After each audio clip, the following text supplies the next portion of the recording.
how to make my homemade Guinness chocolate cake. It's thick, fudgy, with a cream cheese frosting. It is delicious.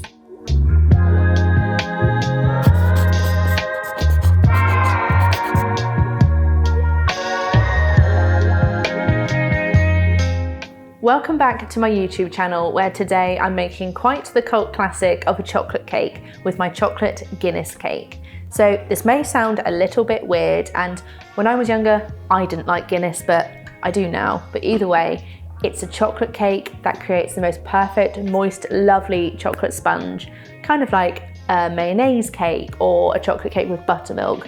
Honestly, it's the key ingredient, and this recipe is really simple to mix together. You don't need a mixer for it, and then you can have a cream cheese frosting if you fancy to decorate it.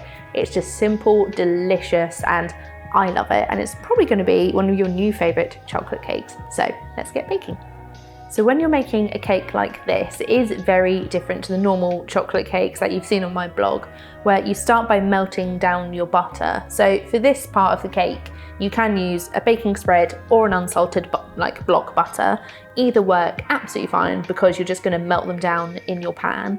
And once the butter has melted, again, it feels a little bit weird, but you then mix in your sugar, cocoa powder, eggs, milk, and Guinness, and whisk that all together. It's going to look a little bit weird in the pan, but trust the process. And then in your bowl, you can add your flour and bicarb, mix it all together to a smooth but really runny cake mix. And again, it is going to be a runny mix, so don't worry about that. I know it might be a bit alien to your normal standard cake mix, which is really thick, but just whack the bits in the pan, melt them down and mix it all together in your bowl, pour in your tins and bake. Start by adding your butter to your pan. Melt this together until completely smooth. Now it's melted, take it off of the heat.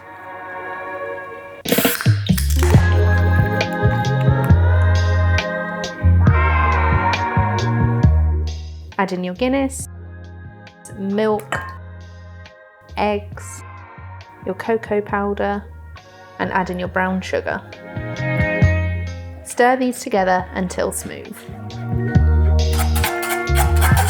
Once your mixture is smooth, you can add your flour and bicarb to your large bowl. Add your flour to the bowl and add your bicarb, and then pour in your mixture.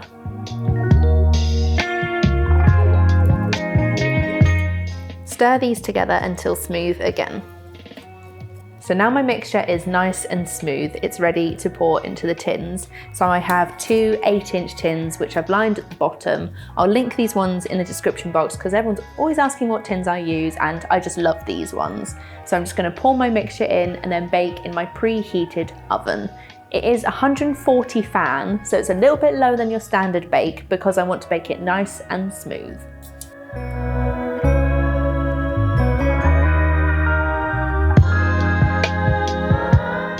So once your mixture is split between your tins, bake in that preheated oven and then leave them to cool fully in the tin before decorating. So once your cakes are out of the oven and they've cooled, you have lovely chocolate sponges, and I leave these to cool in the tins because they're quite delicate when they come out. These tins happen to not be loose bottom, so they're harder to get out anyway. But if you wanted to cool them on a cooling rack, you can. Just leave them in the tins for at least 15 minutes before you take them out. But either way, they're still lovely, soft and moist, and I have chocolate cake on my fingers now.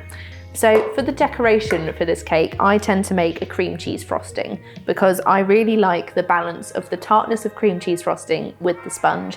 It's the classic for a Guinness cake, it's delicious, and my cream cheese frosting is so easy to put together. So when you're making a cream cheese frosting, it's really important to use a block butter that is at room temperature, not a baking spread as it is too soft, and once you add the cream cheese, it will be a sloppy mess, which nobody wants. So I have room temperature unsalted butter.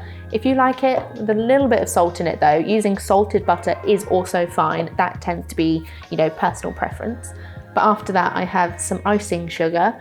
If you want to use a fine piping tip, it's best to make sure you sieve the icing sugar, as sometimes it can be a bit bitty, but I just slather this frosting on, so I haven't bothered sieving it this time. Because this is a bit of decoration, I have vanilla bean paste because I like the little flecks of vanilla that are then in the frosting, but obviously any vanilla extract or vanilla pod works. This is also completely optional, but I like the sweetness.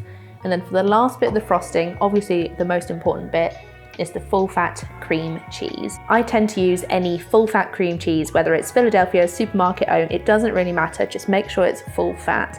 And then when you mix it in, it's going to be lovely, thick, glossy cream cheese frosting, and you're going to love it. Start by adding your room temperature butter to a bowl.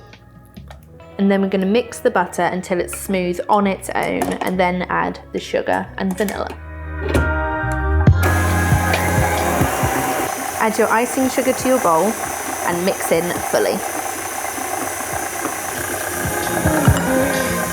Then add a little bit of vanilla bean paste. Mix in the vanilla.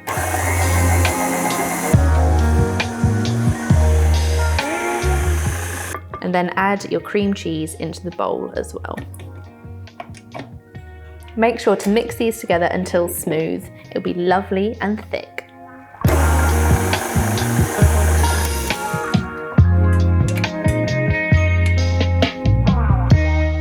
So now that my frosting is nice and thick, it's ready to decorate.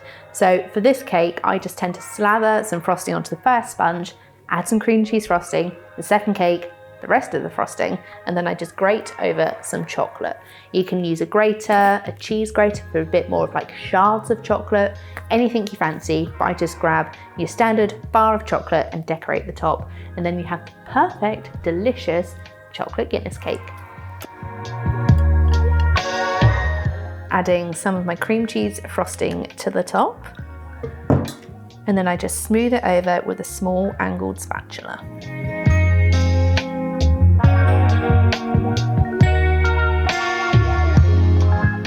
Once I've smoothed some over, I just add the second sponge on top and make sure it's in the center with a little press down as well. And then I just add the other half of my frosting on top and smooth it over. Sometimes it's nice to get a little texture with your spatula just for a bit of decoration. And then I'm just going to grate over some chocolate for decoration.